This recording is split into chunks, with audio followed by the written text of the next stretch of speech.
What you see are current elected officials who are Democrat, former elected officials who are Democrat, community leaders who are Democrats.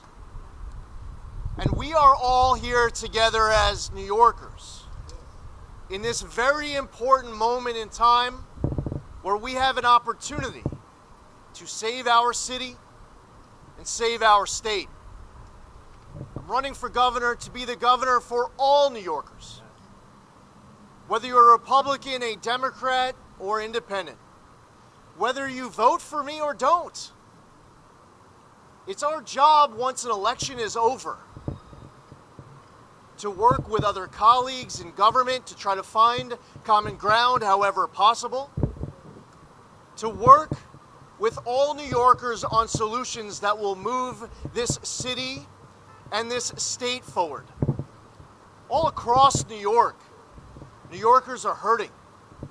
New Yorkers are hitting their breaking point. New York leads the entire nation in population loss. I call on the governor to finish this sentence. New York leads the entire nation in population loss because. I actually don't know if she can finish that sentence. I believe that New York leads the entire nation in population loss because New Yorkers are hitting their breaking point. They feel like their wallets, their safety, their freedom, the quality of their kids' education are under attack. And if they move to one of these other states that they have in mind, they believe that their money will go further, they will feel safer, and they will live life freer. That's, in my opinion, why New York leads the entire nation in population loss.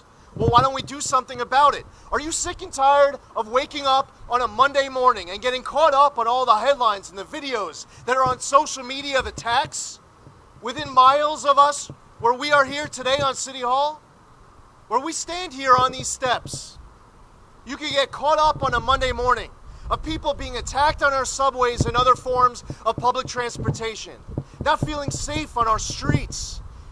Last Tuesday morning, a postal worker going into her place of employment in the Bronx, being attacked, pistol whipped, and then robbed. The next day, are you tired of reading about an 82-year-old who gets attacked by a machete? This can end. We can take back control of our streets where law-abiding citizens once again feel like we are back in control of our future, of our families. I just came from a meeting where I had people around this table talking about how they will not walk outside after 10 p.m. 3 blocks that used to be safe. It's a summer night. It's a beautiful summer night. And you want to be able to take a 15-block stroll in your county, in your borough. But now you don't feel safe and you have to call an Uber to go 3 blocks? If you ride a subway, you have to hug a pole or grab a guardrail because you're afraid of being pushed in front of an oncoming subway car? Dove tells the story of people who have to take off their yarmulke because they're afraid of being hit because they're Jewish. Members of the Asian American community pushed in front of an oncoming subway car, stabbed to death in their apartment in Lower Manhattan, beaten to death on the streets with a hammer. They are sick and tired of people in their own community, and they are together united as one to combat anti-Asian hate. We hear it from Sikh cab drivers, we hear it from others. Jose Alba, who had an American dream, and his American dream was his New York dream. His New York dream was his New York City dream. And he decided to go back to the Dominican Republic because he no longer felt safe in New York. He went to the Dominican Republic because he felt there he would be safer than he would here in New York. For decades living here in New York, a law-abiding citizen gets attacked and he's forced to defend himself, and he gets slapped with a murder charge. He gets sent to Rikers Island. And the person who stabbed him got charged with nothing? We have an opportunity together as New Yorkers. Republicans, Democrats, and independents. 3 weeks ago, Kathy Hochul says, because I'm challenging her, that I'm no longer a New Yorker. I'm a lifelong New Yorker. I've lived in New York my whole life. I'm raising my kids here. Only 4 years I didn't live here. 4 years when I was on active duty in the Army. Everything else is here in New York. This is my home. And she demanded that I get on a bus and I move to Florida. I stand here today. While I disagree with Kathy Hochul, I'm not declaring that she's no longer a New Yorker. I'm not demanding that she gets on a bus and leave the state. I'm just committed to do absolutely everything in my power to make sure that at the beginning of January that she's nowhere near the governor's mansion because she's taking our state in the wrong direction. Does she disagree with me? Well, why don't you accept one of the debate requests that are out there? It's September 12th. Absentee ballots are about to go out in less than 2 weeks. And I appreciate all the members of the media who are here. Where are the other members of the media who aren't here? Where are the members of the media who are within close proximity of here but not covering this story? I believe that this is something that New Yorkers should be engaged with, that there's an election coming up on November 8th. Kathy Hochul doesn't want to debate where we stand on these issues. Listen, if you believe in your heart of hearts that the cashless bail law as is right for New York, stand on a debate stage right next to me right now and defend your position. I believe that it should be overhauled. And by the way, Mayor Adams agrees too. Mayor Adams is calling for a special session of the state legislature and that judges should have discretion to weigh dangerousness. I agree with him. Debate me on it, Kathy Hochul. I believe that we should be doing more to support our men and women in blue. There's an attack right now on qualified immunity for law enforcement. My position is that it's wrong. If you disagree with me, stand up on a debate stage and let's debate. There's a vote that's about to take place with substantial equivalency standards targeting yeshivas and other non-public educations. I'm opposed to the substantial equivalency push. Listen, whether you agree with my position or not, at least I'm willing to state it publicly.